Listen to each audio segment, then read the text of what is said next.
Today, I'm going to prove that Mary Maloney went psychotic. Hello, everybody. Welcome to Literary Theory, where today we'll be taking a smack at Lamb to the Slaughter. Specifically, the protagonist and crazy wife, Mary Maloney. If you don't know Lamb to the Slaughter, it's a short story published in 1953 by Roald Dahl, more commonly known for his children's stories such as Charlie and the Chocolate Factory and Matilda. The story follows Mary Maloney, a lovey-dovey wife who can't wait for her husband, Patrick Maloney, to get home. When he does, she notices that he's acting a little strange.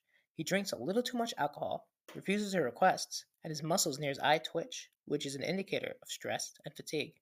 This leads to an awkward situation, finally broken by Patrick telling her something grave. In response, she grabs a frozen lamb leg from the freezer and gives him a good smack in the head with it, killing him instantly. She puts the leg into the oven and leaves the house to buy food for dinner. When she comes back, she discovers the corpse still lying there and gets horrified, crying and calling the cops. The cops get there, and she acts as a victim while they feast on the now cooked lamb leg, giggling as they dispose of the murder weapon for her. Now, the question on most people's mind is, why did Mary Maloney kill her husband? The story constantly states how she loves him, and she's even pregnant with his baby. What could he have possibly said that caused her to not only disconnect with reality in the way she did, but go on to kill him? Well, let's look under the surface and analyze this tragic story. Now, every story is susceptible to literary criticisms, and this story is no different.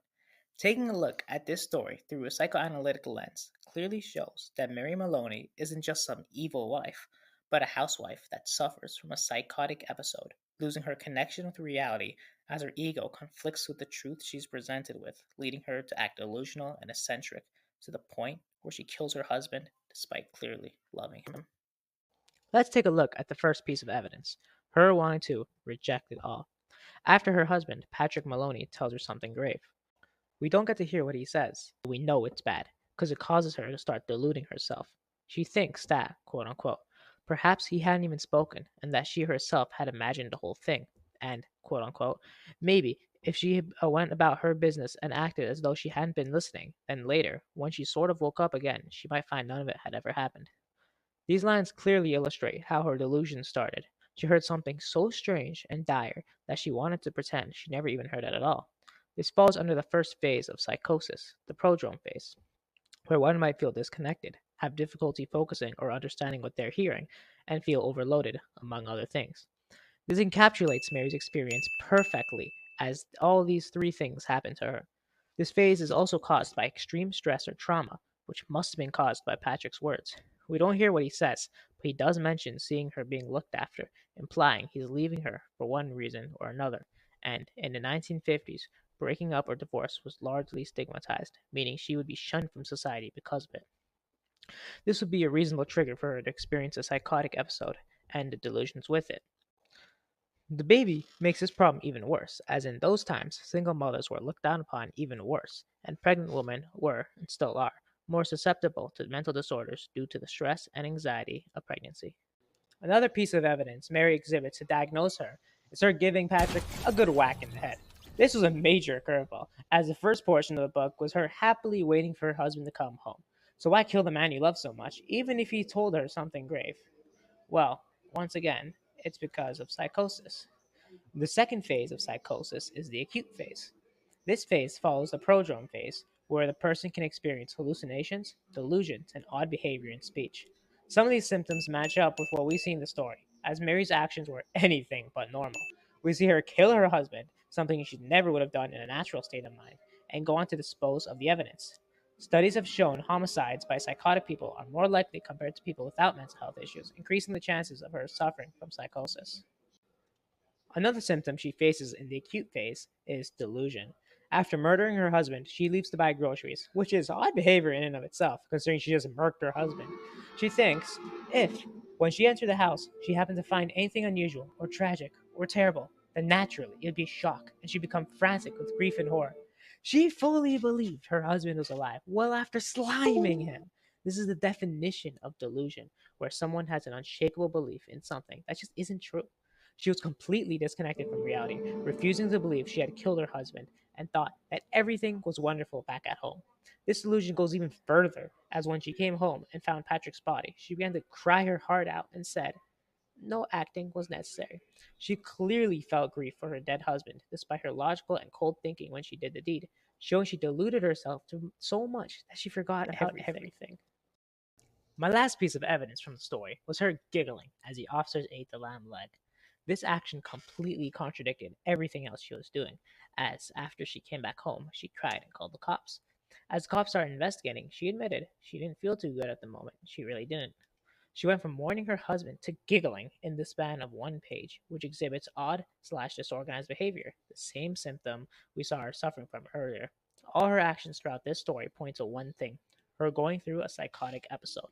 Whether it was rejecting the reality shown to her, killing her husband, being shocked by finding his corpse, and giggling after disposing of the murder weapon, despite not feeling too good. All these actions are symptoms of psychosis. But hold up now, theorists. Even after everything, you still don't believe me. I got one final piece of evidence. The final nail in the coffin. A real story of psychosis. Lucia Coella was the wife of 76-year-old husband Antonio Coella. Lucia suffered from psychosis, and she was very stressed from housework and caring for her husband. One day, she killed her husband by stabbing him in the back with an axe. Surprisingly, when asked about the incident by the police, she said she didn't remember anything and that she missed her husband. She ended up being found not guilty due to her mental illness. But doesn't this all sound familiar? Lucia and Mary's cases were very similar, beyond a mere coincidence. Both killed their husbands out of the blue. Neither remembers killing their husbands, and both felt grief for their deaths. The similarities clearly show that Mary Maloney, just like Lucia Coella, suffered from psychosis and acted in a way she never would have regularly. Now that we found conclusive evidence, let's retell the story with her psychosis in mind. Mary Maloney, a perfectly normal and loving housewife, was waiting for her husband to come home. When he does, he tells her that he's going to divorce her. This causes her to experience a psychotic episode, deluding herself into believing that he didn't say anything. In her psychotic episode, she killed her husband and then left to buy groceries. Coming back, she fully convinced herself that her husband was alive back home, only to find his corpse and face the harsh reality, causing her to weep and call the cops. She convinced the cops to eat the lamb leg and giggled as they ate the very weapon she used to kill her husband with. Her actions reflect a similar real world psychotic case where Lucia Coella killed her husband, but stated that she never remembered killing him and even claimed to miss him. This irrefutable evidence shows beyond a doubt that Mary Melody didn't just kill her husband for wanting to divorce him, but because what he told her was so bad she went psychotic. Now, hope for her recovery still exists, as a third phase of psychosis is recovery, although she probably won't admit to anything in the rare chance she'll get caught. But hey, that's just a theory, a literary theory. Thanks for watching. If you like this video, be sure to smash that like button and subscribe to my channel to get more criticisms into many more stories. Until next time, theorists.